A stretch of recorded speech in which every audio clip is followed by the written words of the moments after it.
Charlie sat on a worn-out bench at the corner of Maple Street, his thin fingers dancing over the keys of an old, beaten-up piano. The instrument was as tired as he was, its notes occasionally faltering like the man who played it. His clothes were tattered, his back hunched under the weight of years and hardship. Despite his frail appearance, there was a certain dignity in the way he coaxed melodies from the battered piano, each note tinged with a quiet, resilient sorrow. Andrew Mitchell strolled down the street, the tailored cut of his suit and the gleam of his shoes marking him as a man of wealth and status. He had just left a meeting, his mind preoccupied with the details of his next big deal. But as he passed the corner, something caught his attention, an incongruity that intrigued him. There, amidst the grime and decay of the city, was Charlie, lost in his music, oblivious to the world around him. Andrew paused, his gaze narrowing as he assessed the scene before him. The contrast was striking. A man who had seemingly nothing, yet produced something beautiful, albeit flawed, from a relic of a piano. A slow smile spread across Andrew's face, but it lacked warmth. Instead, it was the smile of a predator who had found an easy target. "Good morning," Andrew said, his tone deceptively pleasant as he approached Charlie. Charlie looked up, surprise flickering in his tired eyes. "Morning," he replied cautiously, his voice rough with age. "You play beautifully," Andrew continued, injecting just the right amount of admiration into his words. "It's rare to hear such passion in the music these days, especially from someone in your position." Charlie blinked, unsure how to respond. Compliments were not something he was accustomed to receiving. "I have a proposition for you," Andrew went on smoothly, his eyes gleaming with a hidden agenda. "I'm hosting a little gathering at my home this weekend. A private event, really. I was thinking it might be a wonderful opportunity for you to showcase your talent to some influential people." Charlie hesitated, the offer both enticing and intimidating. "You think they'd want to hear me play?" Andrew nodded, his expression earnest, but behind his eyes the wheels of his mind were turning. He could already picture the scene, his opulent living room filled with laughter and clinking glasses, and there, in the midst of it all, would be Charlie, a ragged spectacle, a quaint little piece of street life brought into their world for amusement. The more he thought about it, the more it pleased him. How the guests would laugh, how they would marvel at the audacity of bringing someone so far removed from their reality into their midst. It was perfect. "I believe they would be quite impressed," Andrew lied effortlessly. "In fact, it could be the break you've been waiting for, a chance to perhaps find some stability." Charlie's heart fluttered at the possibility. It was true, he had been playing on this corner for years, hoping someone, anyone, would notice. This might be the opportunity he needed to turn his life around. "All right," Charlie agreed, a faint glimmer of hope shining through his doubt. "I'll do it." Andrew's smile widened, his satisfaction barely concealed. "Excellent. I'll send someone to pick you up. You'll need to be ready by 7. As Andrew walked away, he couldn't help but feel a thrill of anticipation. Charlie had no idea what awaited him, how he would be paraded in front of the elite as a mere curiosity, a joke in poor taste. The image of Charlie, with his patched-up coat and calloused hands, standing in the center of that elegant room, filled Andrew with a perverse sense of glee. Yes, this was going to be quite the evening. Charlie watched Andrew's figure disappear down the street, a mix of nervousness and excitement swirling within him. He knew this was a risk, but he had nothing left to lose. With renewed determination, he turned back to his piano, fingers trembling slightly as he began to play again, pouring his hopes into the keys, unaware of the cruel game that was about to unfold. The night had fallen, and the city of Newport sparkled with 1,000 lights, but none shone brighter than those spilling from the grand windows of Andrew Mitchell's mansion. The sprawling estate sat regally in one of the city's most exclusive neighborhoods, its manicured lawns and towering hedges shielding it from the prying eyes of the less fortunate. Inside, the opulence was on full display, crystal chandeliers casting warm, golden light over rooms adorned with marble and velvet, the air thick with the scent of expensive perfume and the murmur of genteel conversation. Charlie stood at the edge of the grand foyer, feeling out of place. He had scrubbed his face and hands clean, donned the best clothes he could find, a threadbare suit that had seen better days, but he knew it did little to disguise his poverty. The stark contrast between him and the other guests was impossible to ignore. They glided through the rooms, dressed in silks and tailored suits, each movement an unspoken declaration of their status. Charlie, with his lined face and weary eyes, was a jarring intrusion into this world of affluence. As he stepped further into the mansion, the conversations around him quieted, replaced by hushed whispers and pointed glances. He could feel their eyes on him, the way they recoiled slightly, as if his presence was an unwelcome reminder of a reality they preferred to forget.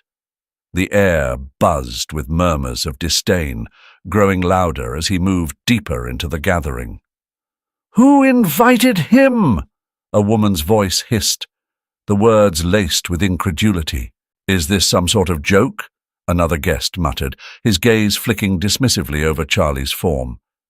Charlie's back straightened, his jaw tightening. He had expected some reaction, but the outright hostility still stung. He took a deep breath, forcing himself to focus on the task at hand. He wasn't here to mingle with the elite. He was here to play, to let his music speak where words could not. Across the room, Andrew watched the scene unfold with a satisfied smile. He stood near the fireplace, surrounded by a circle of admirers, his eyes never leaving Charlie. The discomfort of his guests amused him, and he reveled in the dissonance that Charlie's presence created in his perfectly curated event. This was exactly what he had wanted, something to set his party apart, to leave a lasting impression. And if it came at the expense of a man like Charlie, all the better. "Ladies and gentlemen," Andrew's voice rang out, cutting through the din of whispers. "May I have your attention, please?" The room fell silent as all eyes turned to Andrew, their host, the man who had brought them all together. He stepped forward, gesturing grandly toward Charlie, who now stood awkwardly in the middle of the room, exposed under the critical gazes of the crowd. "I would like to introduce you to tonight's special entertainment," Andrew continued, his tone dripping with false warmth. "This is Charlie, a musician of unique talents, who has graciously agreed to share his music with us this evening." The guests exchanged looks, some confused, others amused. A few even chuckled, assuming this was some elaborate performance art piece orchestrated by their host. But Charlie knew better. He could feel the mockery in Andrew's voice, the way he had framed him as nothing more than a curiosity, an oddity to be gawked at. For a moment, doubt gnawed at him. What if he had made a terrible mistake? What if he was nothing more than a fool for believing that he could transcend this world of privilege and pretense, if only for a night? But the doubt passed as quickly as it had come. Charlie had spent years fighting to keep his dignity intact, and he wasn't about to lose it now. He squared his shoulders, lifted his chin, and walked toward the piano that had been set up at the far end of the room. The crowd parted for him, their whispers dying down as he took his place on the bench. For a few seconds, there was silence, thick, expectant. Charlie placed his hands on the keys, feeling the smooth, cool surface beneath his fingertips. The piano was a far cry from the battered instrument he played on the streets. It was pristine, each note ringing clear and true. He closed his eyes, drawing in a deep breath, and let the music flow. The first notes were soft, tentative, as if testing the waters. The room remained still, the guests watching, waiting for something to mock, something to confirm their low expectations. The first notes from the piano were hesitant, almost timid, as if the instrument itself was unsure of the hands now commanding it. His fingers, though skilled, were no longer accustomed to such fine keys, and the initial chords wavered, almost as though the music was struggling to find its footing. But Charlie was not a man to be daunted. With each passing measure, his confidence grew, and so too did the intensity of the music.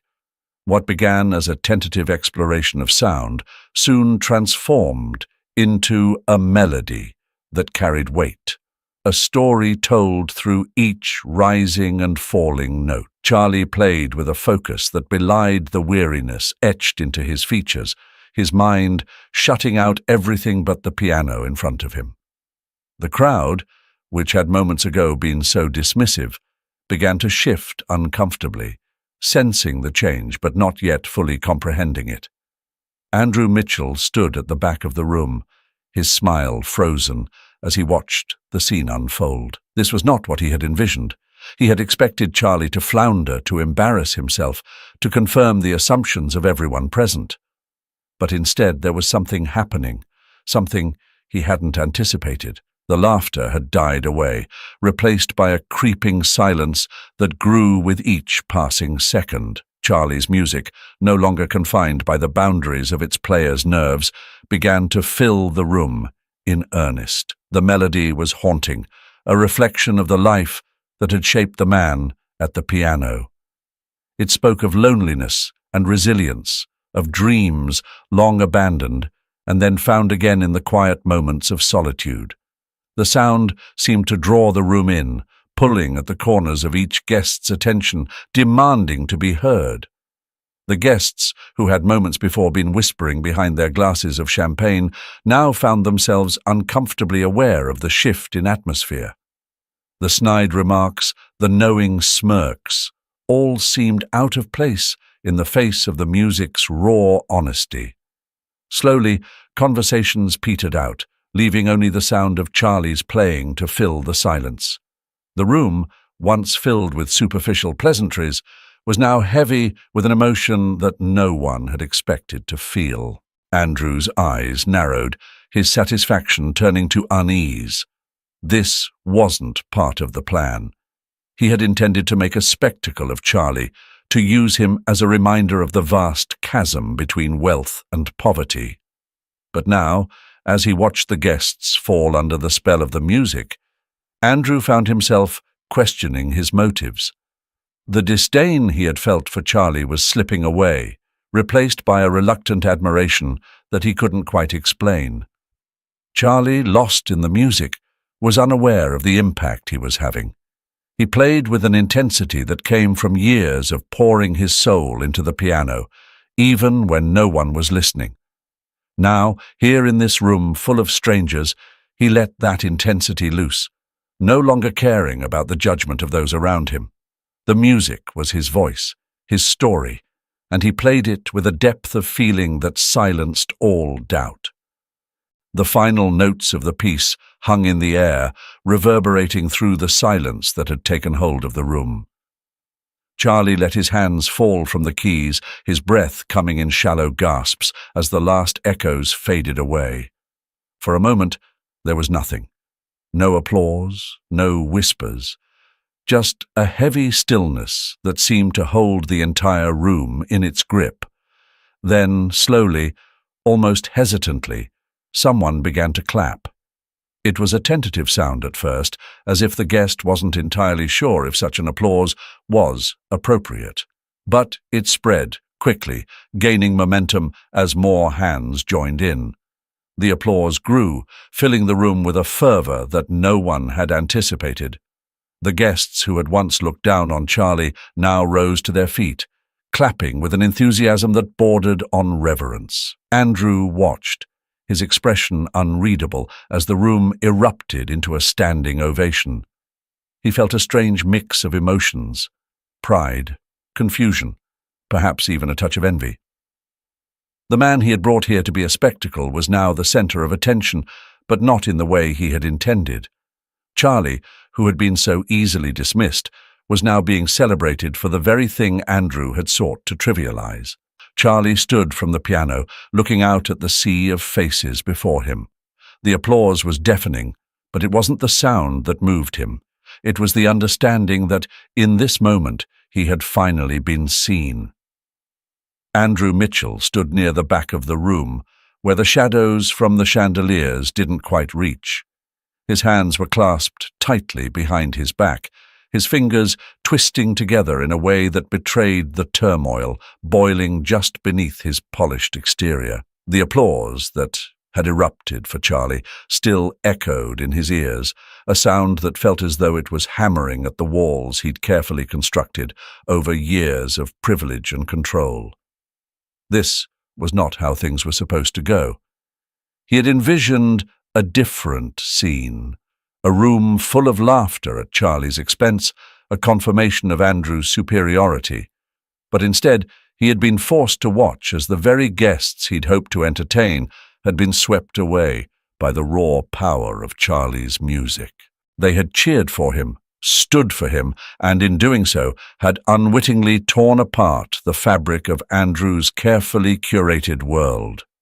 He replayed the moment in his mind, the way Charlie had approached the piano, how the room had held its breath as his fingers began to move over the keys.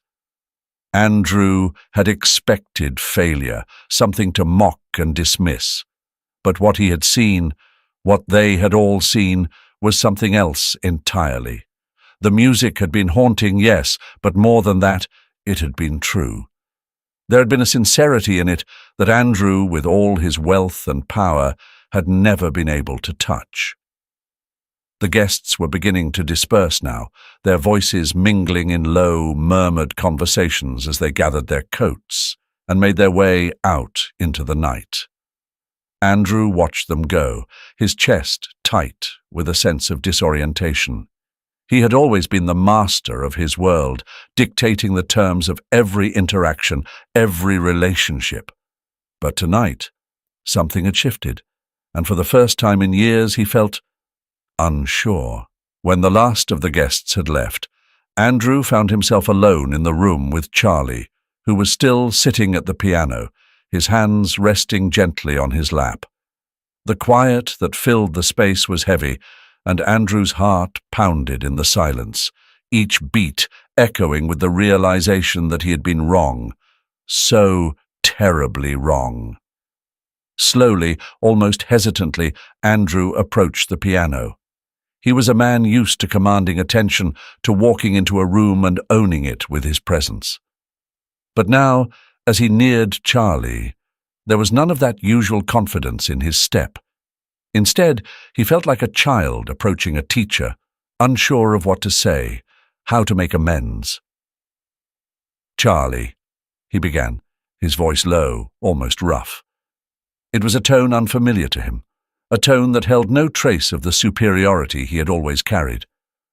He hesitated, the words sticking in his throat.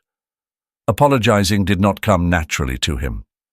"I need to apologize," he finally managed, the words tumbling out in a rush. "For everything. For how I treated you. For what I intended tonight to be." Charlie turned to look at him, his eyes steady, but not unkind. There was a depth in those eyes that made Andrew feel small, like all his wealth and power meant nothing in the face of this man who had seen so much more of life than Andrew ever had. For a moment, they simply stared at each other, the silence between them thick with unspoken truths. "It's all right," Charlie said finally, his voice calm, as though Andrew's apology had been expected all along. "I've lived long enough to know when someone's heart is in the right place, even if they don't realize it themselves." Andrew swallowed hard, a strange mix of relief and guilt washing over him. Charlie had every right to be angry, to refuse his apology, but instead he had chosen to forgive, a grace Andrew wasn't sure he deserved. He took a deep breath, the words coming more easily now, though they still felt foreign on his tongue. "I want to make it right," he said, his voice steadier. "I want to help you, not out of pity, but because I see now how wrong I was.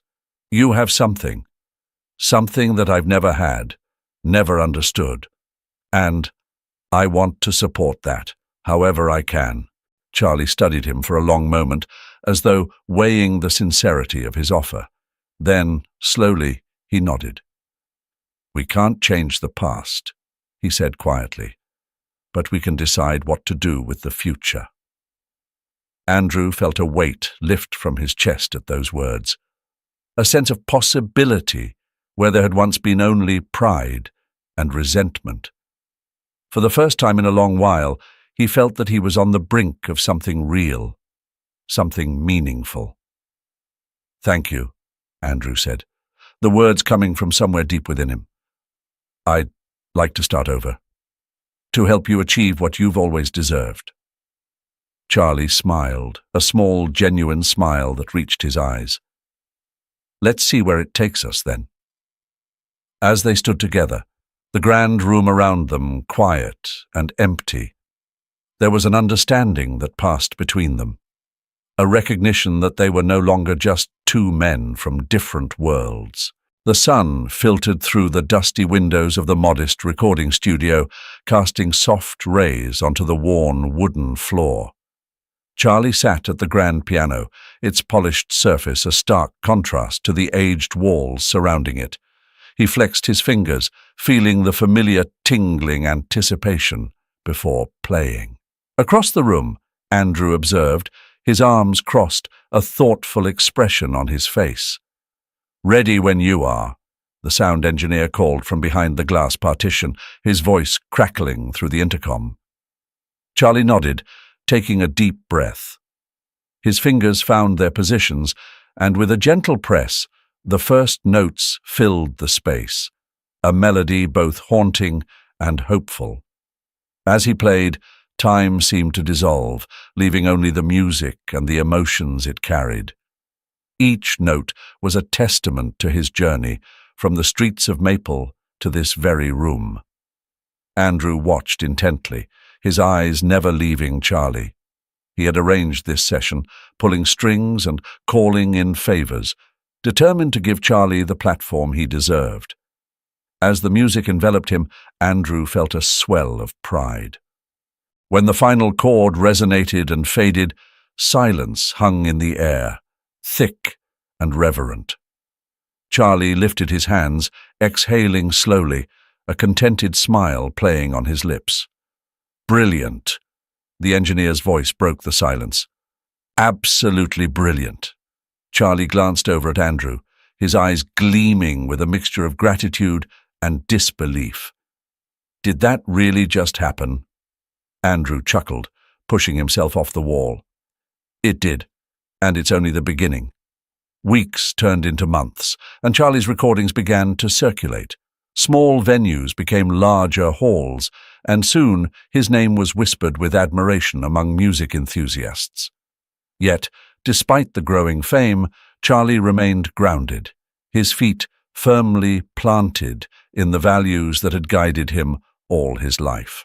One evening, after a particularly rousing performance at the Newport Concert Hall, Charlie and Andrew found themselves seated at a quaint cafe nearby. The chatter of patrons and the clinking of cutlery provided a comfortable backdrop to their conversation. "To Charlie?" Andrew raised his glass of red wine, a genuine smile lighting up his face.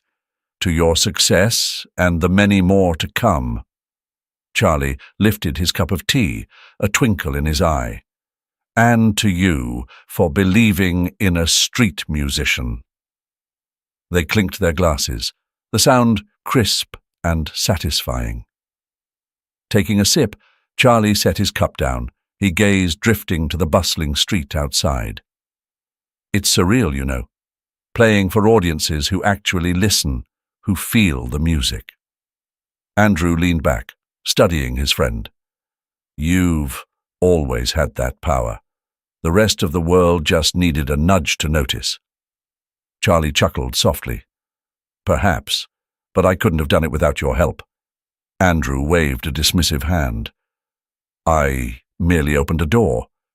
You were the one who walked through it. A comfortable silence settled between them, each lost in their thoughts. After a moment, Andrew spoke, his voice tinged with reflection. You know, before I met you, I thought I had everything figured out. Success, wealth, influence, they were all that mattered. Charlie raised an eyebrow, prompting him to continue. But seeing you, Andrew continued, the passion you have, the authenticity, it made me realize how hollow my pursuits were. There's a richness in what you do, a connection that money can't buy. Charlie smiled softly. Life has a way of teaching us, in the most unexpected ways. Andrew nodded, his gaze distant. I've started supporting local artists, funding community projects. It's fulfilling in a way I never anticipated. That's wonderful, Charlie replied, genuinely. Andrew met his eyes, sincerity shining through. You've taught me that. They sat in silence for a while longer, the world around them continuing its ceaseless rhythm. The bond between them had evolved, transcending their initial roles. A profound friendship, rooted in mutual respect and shared growth. Charlie performances had grown in scale and acclaim, each one drawing larger crowds and more praise. Yet, as the bright lights dimmed and the audience's cheers faded, a creeping unease settled over him, tightening like a knot in his chest. Success had brought with it a world of expectations, and with each step deeper into the professional music scene, Charlie felt increasingly out of place. The limousine that Andrew had arranged for him glided silently through the streets of Newport, the city lights flashing past like distant stars. Charlie sat in the back seat, staring out the window, lost in thought. The luxury that now surrounded him, the tailored suits, the expensive dinners, the endless stream of interviews and engagements, felt like an ill-fitting costume. It was a world he had never imagined inhabiting, and now that he was here, it overwhelmed him. By the time the car pulled up to his hotel, Charlie's thoughts had coiled into a tight ball of anxiety. He thanked the driver, slipping out into the crisp night air. He couldn't do it anymore. The constant performances, the smiling faces that greeted him everywhere, the pressure to keep going, it was too much. It was as if the more his name became known, the more he lost touch with the very thing that had brought him to this point. His love for music. He made his way to the lobby and asked for a call to be placed to Andrew's room. The phone rang only once before it was picked up. Andrew, it's me, Charlie said, his voice strained. I need to talk to you. Andrew found Charlie sitting alone in the hotel's private lounge, the city's lights twinkling through the floor-to-ceiling windows behind him. He had never seen his friend look so weary, so burdened by the very success they had worked so hard to achieve. Charlie, Andrew greeted him, his voice soft with concern as he took the seat next to him. What's going on? Charlie didn't meet Andrew's eyes. Instead, he stared down at his hands, the same hands that had brought music to so many, now trembling with the weight of expectation. I can't keep doing this, Andrew, he finally said, his voice barely above a whisper. I'm not made for this life. The fame, the crowds. It's not who I am. Andrew nodded slowly, giving Charlie the space he needed to express what was clearly weighing heavily on him. You don't have to be someone you're not, Charlie. You've already given so much. What do you need?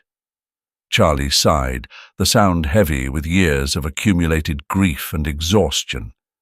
I need to step back, cancel the upcoming performances. I need time to think, to remember why I started playing in the first place. Andrew leaned back in his chair, understanding dawning on him. Do you want to talk about it?"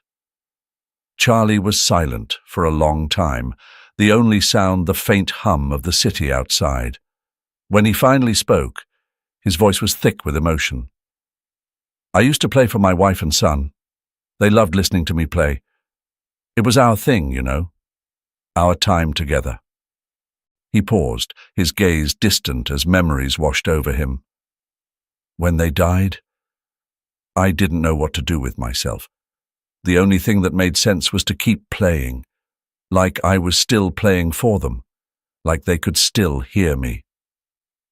Andrew felt a lump form in his throat as he listened. He had always known there was a depth to Charlie's music that went beyond talent, but hearing the story behind it gave that depth a new, poignant meaning. "Charlie," Andrew said gently, "you don't have to carry that weight alone. You've been playing for them all these years, but you've also touched so many others with your music. You've shared something deeply personal, and that's why it resonates. But you also need to take care of yourself." Charlie nodded, his eyes glistening with unshed tears. "I know. I just need some time to find my way again." Andrew reached out, placing a comforting hand on Charlie's shoulder. "Take all the time you need. The world can wait. What matters is that you find peace with this journey, however that looks for you." For the first time in what felt like weeks, Charlie felt a sense of calm settle over him. "Thank you, Andrew. I don't know what I'd do without you." "You'd still be playing," Andrew said with a small smile. "Maybe not in front of crowds, but somewhere, making music the way you always have. I'm just glad to be here with you on this path." The two friends sat in silence for a while, the city continuing its relentless pace outside, but inside the lounge, time seemed to slow down. Charlie felt the anxiety begin to ebb, replaced by the steady presence of a friend who truly understood him. The grand hall was a masterpiece of architecture, its vaulted ceilings adorned with intricate carvings and chandeliers that cast a warm, golden glow over the assembled crowd. Every seat was filled, and the anticipation in the air was palpable. This was no ordinary concert. It was an event, the kind that people spoke of for years afterward. And tonight, at the center of it all, was Charlie. Backstage, Charlie stood in silence, his hands resting lightly on the polished wood of the grand piano that awaited him. He had been here before, many times in the past year, but this night felt different. The quiet time he had taken for himself, away from the spotlight, had rekindled a fire within him, a pure, undiluted passion for the music he loved. Andrew stood beside him, a reassuring presence, as always. "You ready?" he asked, his voice low but steady. Charlie nodded, a calmness settling over him. More than ever. As the stage manager signaled that it was time, Charlie took a deep breath, his heart steady. When he walked out onto the stage, the applause was deafening, a wave of sound that seemed to lift him off his feet. But Charlie didn't let it overwhelm him. Instead, he let it flow through him, grounding himself in the knowledge that this was exactly where he was meant to be. He sat at the piano, the same instrument that had been his constant companion through both joy and sorrow. As the audience fell silent, Charlie allowed a moment to pass, feeling the weight of the occasion. Then, with a gentle press of the keys, he began to play. The first notes filled the hall, delicate and precise, like the opening lines of a story only he could tell. The music flowed from him effortlessly, each phrase a reflection of the years of life, loss, and love that had brought him here. He played with a depth of emotion that resonated with every person in the room, from the first row to the last. As the piece progressed, Charlie felt the music lift him higher, carrying him beyond the confines of the hall, beyond the city, into a realm where nothing existed but the pure, unfiltered connection between artist and audience. Every note, every pause was charged with meaning, and the silence between them was just as powerful as the sound. The audience was spellbound, held captive by the raw beauty of Charlie's performance. They watched, rapt, as his fingers moved with grace and precision over the keys, each movement a testament to his mastery of the instrument. But more than that, they were moved by the honesty in his playing, the sense that Charlie was not performing for them, but rather sharing something deeply personal, something sacred. When the final note rang out, it lingered in the air, suspended in a silence so profound that it felt as if the entire hall was holding its breath. Then, as if released from a spell, the audience erupted into applause, an overwhelming, thunderous ovation that shook the very walls of the building. People leaped to their feet, their cheers echoing through the space, a collective expression of the impact Charlie had made on them. Charlie stood and bowed, the applause washing over him like a tidal wave. He felt a deep sense of fulfillment, a quiet joy that came from knowing he had given everything he had to this moment. After the concert, when the hall had emptied and the lights had dimmed, Charlie and Andrew found themselves alone in a quiet corner of the backstage area. The excitement of the evening still buzzed in the air, but there was a calmness between them, a shared understanding that words couldn't quite capture. "You were incredible tonight," Andrew said, his voice filled with genuine admiration. Charlie smiled, a tired but contented smile. It felt right, like everything had led to this moment. Andrew nodded, knowing exactly what he meant. "So what's next for you?" Charlie leaned back in his chair, considering the question. I just want to keep playing, to keep sharing the music, but on my own terms. No more chasing after the spotlight. Just the music." They sat in companionable silence, the weight of the night slowly giving way to a peaceful contentment. As they left the hall and stepped out into the cool night air, the city stretched out before them, alive with lights and the promise of new beginnings. Charlie felt a deep sense of peace, knowing that he had found his place in the world, not as a celebrity, but as a musician, a storyteller, and a man who had stayed true to himself. The phone call came late in the evening, its ring slicing through the quiet of Charlie's hotel room. As the voice on the other end of the line began to speak, the world around him seemed to narrow to a single point. "Mr. Reeves, it's about Andrew Mitchell. He's been in an accident." The words hung in the air, surreal and heavy. Charlie gripped the phone tighter, his heart pounding. "What happened? He's alive, but it's serious." The voice continued, calm but firm. "He's at St. Mary's Hospital. You should come as soon as you can." Without hesitation, Charlie dropped everything. The carefully planned tour schedule, the rehearsals, the interviews, none of it mattered now. Andrew needed him, and there was no question about where he needed to be. He was out the door in minutes, barely remembering to grab his coat as he hailed the first cab he could find. Charlie's mind raced, replaying every conversation he'd had with Andrew over the past few days, every moment they'd shared. The idea of losing his friend, the one person who had stood by him through everything, was too painful to fully grasp.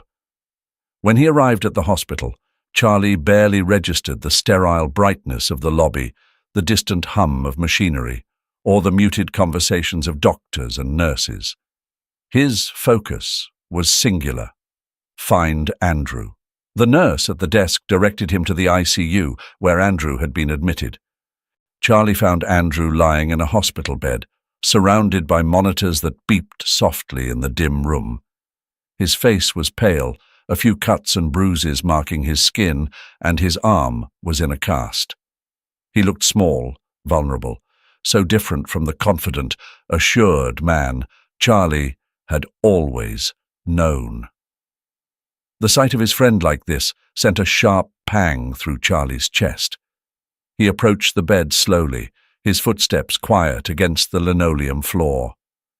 "Andrew," he whispered, as if afraid that speaking too loudly would shatter the fragile calm in the room. Andrew's eyes fluttered open, and he turned his head slightly to look at Charlie. For a moment, there was only silence between them, the kind that doesn't need to be filled with words. "Hey, you," Andrew murmured, his voice weak but laced with a hint of his usual humor. "Didn't expect to see you here."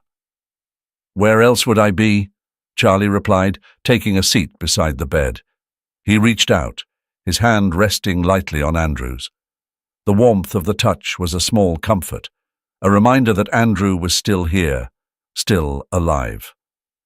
"They told me you've got concerts lined up," Andrew said, his eyes closing again. "You didn't have to come." "Of course I did," Charlie said firmly. "None of that matters right now. You're what matters." The sincerity in his voice left no room for argument, and Andrew didn't try to make one. Instead, he simply nodded, a small gesture of acceptance. The exhaustion on his face was evident, and Charlie could see the pain in the way Andrew shifted slightly in the bed, trying to get comfortable, despite the injuries. Over the next few days, Charlie hardly left the hospital. He was there for every doctor's update, every change in Andrew's condition.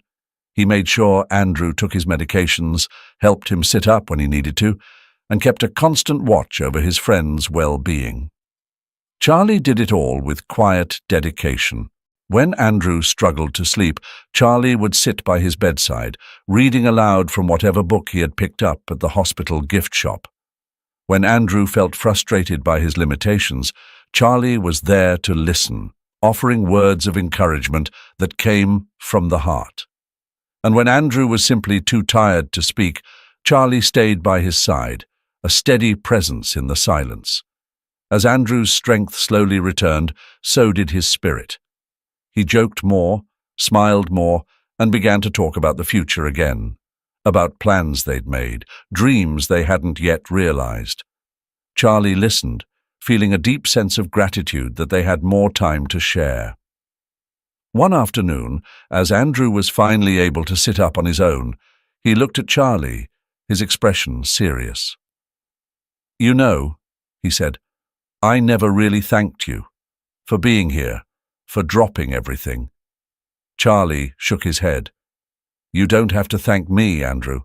We're in this together, remember?" Andrew smiled, and it was the first time Charlie had seen the old spark in his friend's eyes since the accident. "Yeah," he said quietly. "We are." In that moment, Charlie knew that their friendship was unshakable. They had come through so much together, and whatever challenges lay ahead, they would face them side by side. The crisp morning light filtered through the windows of the small sunlit studio, casting long shadows across the floor. Andrew sat on a stool, a cup of coffee warming his hands, watching as Charlie adjusted the sheet music on the piano. The room was filled with the quiet hum of anticipation, the air thick with the promise of new beginnings. It had been weeks since Andrew had left the hospital, his body still bearing the scars of the accident, but his spirit revitalized. Charlie had been there through it all, a steady presence during the darkest hours, ensuring that Andrew never felt alone. The days had been long and often painful, but with each passing moment, Andrew had felt himself growing stronger, not just physically, but in a deeper, more profound way. Now, as he watched Charlie prepare for another day of rehearsals, Andrew couldn't help but feel a swell of pride.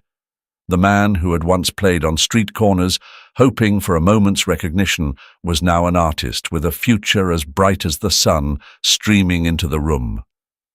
And Andrew had been lucky enough to witness that transformation, to be part of it. Charlie turned from the piano, catching Andrew's gaze. "You all right over there?" Andrew smiled, nodding. Yeah, just thinking about how far we've come. Charlie walked over, sitting beside him. It's been a journey, hasn't it? It has, Andrew agreed, his voice soft. And it's not over yet. There's still so much more to do. Charlie nodded, his eyes reflecting the same determination that had carried him through every challenge. I've been thinking about the tour, he began. We could start small, a few cities at first, see how it goes, and then maybe we can get back into the studio, work on that album we've been talking about. Andrew took a sip of his coffee, considering the possibilities. Sounds like a plan, but let's make sure we take our time. No rush. We've got all the time in the world. Charlie smiled, appreciating the wisdom in Andrew's words. They had both learned that life had a way of throwing unexpected challenges in their path, but they had also learned the importance of patience, of savoring the moments that mattered. Agreed, Charlie said. We'll take it one step at a time. As they sat together in comfortable silence, the weight of the past months began to lift, replaced by a sense of optimism for the future. They were no longer just musician and manager, or even simply friends. They were partners in the truest sense, bound by a shared history and a mutual respect that had been forged in the fires of hardship. Andrew broke the silence first. You know, he said, his tone thoughtful, working with you has taught me a lot, Charlie. I used to think success was all about power and influence, but you've shown me that it's about something much deeper. It's about passion, integrity, and the connections we make with others. Charlie looked at him, seeing the sincerity in his friend's eyes.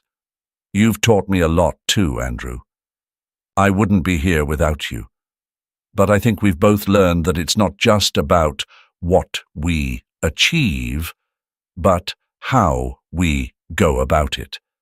The people we bring with us on the journey, the way we treat them, that's what really matters. Andrew nodded, feeling a deep sense of gratitude for the man sitting beside him. I'm glad we're in this together, he said simply. Me too, Charlie replied, his voice filled with warmth. They spent the rest of the morning discussing plans, bouncing ideas off each other, their conversation flowing easily, filled with laughter and the occasional serious moment. By the time the sun had moved higher in the sky, they had mapped out a rough outline for the next few months. Tour dates, potential recording sessions, and a list of people they wanted to collaborate with. But more than that, they had reaffirmed their commitment to one another, to the partnership that had brought them both so much joy and fulfillment. There was an unspoken understanding between them that whatever challenges lay ahead, they would face them together with the same resilience and determination that had seen them through the toughest of times. As they wrapped up their discussion, Andrew stood, stretching his legs. Ready to get back to work? He asked, a hint of a smile playing on his lips. Charlie grinned, his energy infectious. Always, the future was bright, filled with endless possibilities, and, as the music filled the room, blending with the soft sounds of the city outside, Charlie and Andrew looked ahead, ready to face whatever came next, confident that they would do so together. Their journey was far from over, but they had already found the greatest treasure of all, the truth in their friendship, the power of their shared dreams, and the knowledge that no matter what, they would always be there for each other. Thank you so much for staying with me until the end of this story. If you felt the tension, the emotions, and the twists in Andrew and Charlie's tale, then I've done my job right. These kinds of stories remind us of the power dynamics that exist in our world, and how sometimes the unexpected happens when least expected. If you enjoyed this, don't forget to hit that like button, share your thoughts in the comments, and of course, subscribe to the channel for more stories that dig deep into the human experience. Until next time, stay curious, stay inspired, and I'll see you in the next Video.